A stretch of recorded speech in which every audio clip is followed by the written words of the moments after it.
முதல் வாசகம். உன் இனத்தார் விடுவிக்கப்படுவர். இறைவாக்கினர் தானியேல் நூலிலிருந்து வாசகம். அதிகாரம் 12, இறைவசனங்கள் 1 முதல் 3.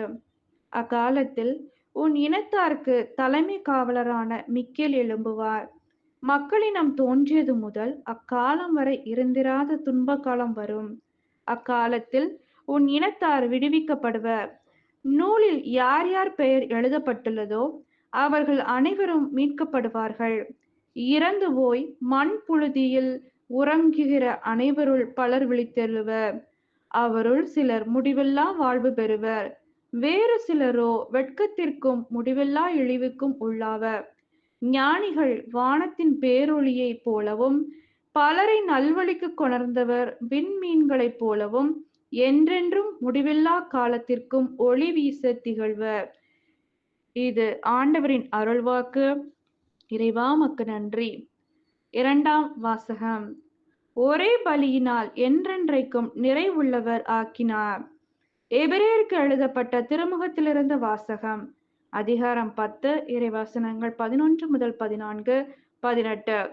சகோதர சகோதரிகளே, ஒவ்வொரு குருவும் நாள்தோறும் இறை ஊழியம் புரியும் போது மீண்டும் மீண்டும் அதே பலிகளை செலுத்தி வருகிறார். அவையோ பாவங்களை ஒருபோதும் போக்க இயலாதவை. ஆனால் இவர் ஒரே பலியை பாவங்களுக்காக என்றென்றைக்கும் என செலுத்திவிட்டு கடவுளின் வலப்பக்கத்தில் அமர்ந்துள்ளார். அங்கே தம் பகைவர் தமக்கு கால்மனை ஆக்கப்படும் வரை காத்திருக்கிறார்.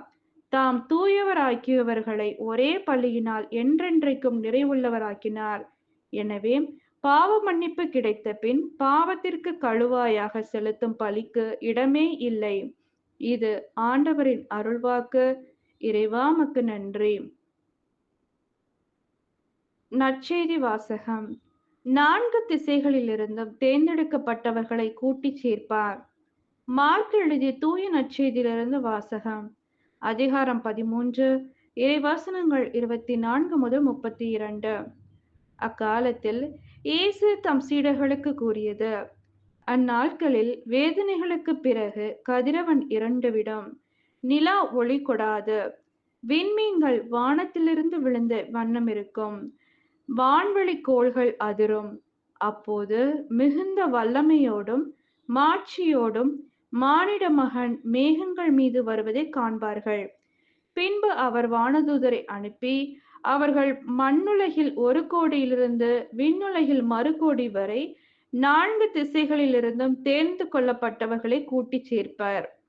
அத்திமரத்திலிருந்து ஓர் உண்மையை கற்றுக்கொள்ளுங்கள். அதன் கிளைகள் தளிர்த்து இலைகள் தோன்றும் போது கோடைக்காலம் நெருங்கி வந்துவிட்டது என நீங்கள் அறிந்து கொள்கிறீர்கள். அவ்வாறே இவை நிகழ்வதை காணும் போது மானிட மகன் கதவை நெருங்கி வந்துவிட்டார் என்பதை நீங்கள் அறிந்து கொள்ளுங்கள்.